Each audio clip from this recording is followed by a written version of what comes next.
You bring something up that's very interesting. It's this atheism, this humanism as a desire for truth, primarily.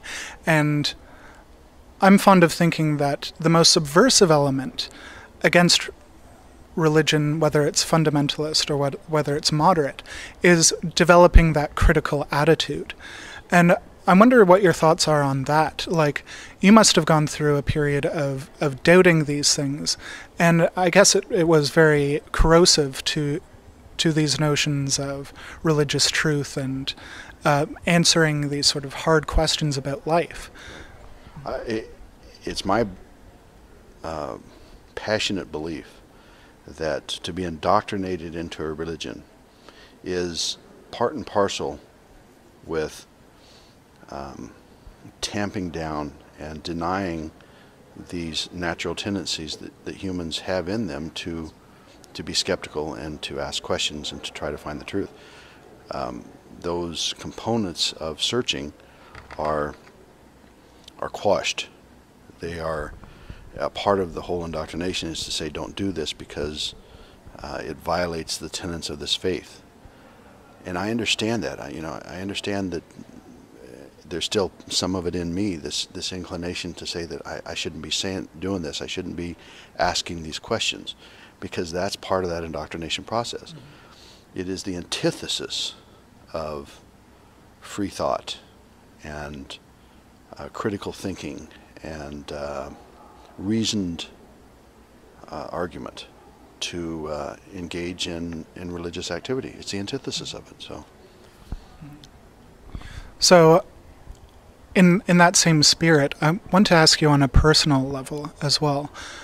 In a sense, you came from this very difficult background, and I can see that you see these sorts of issues in a very in a sort of conflicted sense as well.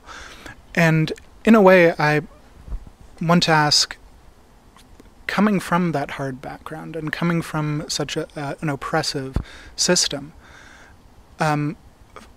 fighting against it seems almost to drag you into it again, right? Do you feel that in any sense? Yeah, that's actually an excellent way to put it, that not so much today, and as time passes, that's one of the battles that I fight every day, is that those messages are still in there, the tapes are there. I think a lot of it is the fact that it came at such an early age that I believe there's a window when a lot of the belief systems that we have are hardwired into us, or the belief systems that we're taught, and they don't go away.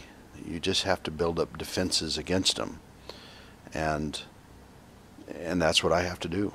Sometimes more than others. That the messages will come back and it will overwhelm me, and I have to raise the logical, rational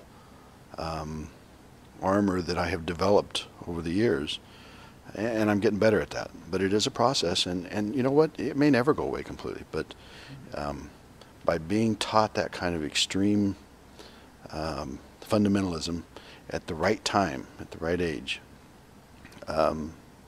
it creates conflict. Richard Dawkins has said that religious indoctrination is a form of child abuse. Would you agree with that?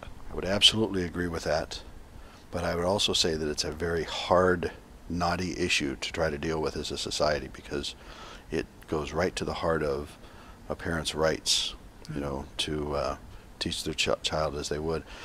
I personally believe that the way we will win that battle, I use the analogy of some of the rules that they eventually put into law when they were dealing with child seats and seat belts for children and that kind of stuff. Initially, they tried to use education and kind of a social pressure to say, yeah, you can do it technically, but it's not a good idea, that kind of thing.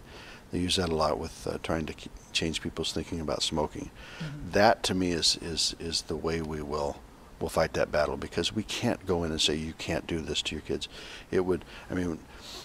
I suppose we could, but what is that? How destructive would that be to society, right? it's just such a fundamental right that I don't think we can just discard it. Absolutely. Well, thank you very much for this interview, Nathan Phelps. Thank you. Thanks. So the end result of this is that Nathan is now writing a book, and he is now the executive director of Centre for Inquiry Alberta right here in Canada. So we want to start off, Nathan, on the right foot. If you're able to donate and help us financially to set him up and get him going with this stuff after all of the crap he's been through, and get him going in Alberta, we appreciate that link down there.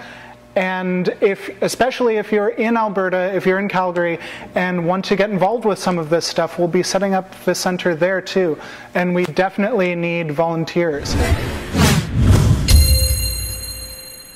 ThinkAgain TV is produced by Centre for Inquiry, Canada's premier venue for secular humanists, atheists, skeptics, and free thinkers. CFI Canada coordinates branches and campus groups across the country, runs a public education series, provides secular community services, incorporates cutting-edge multimedia such as blogs, podcasts, and YouTube, and is a regular voice in the press presenting a secular humanist, atheist, and skeptical perspective.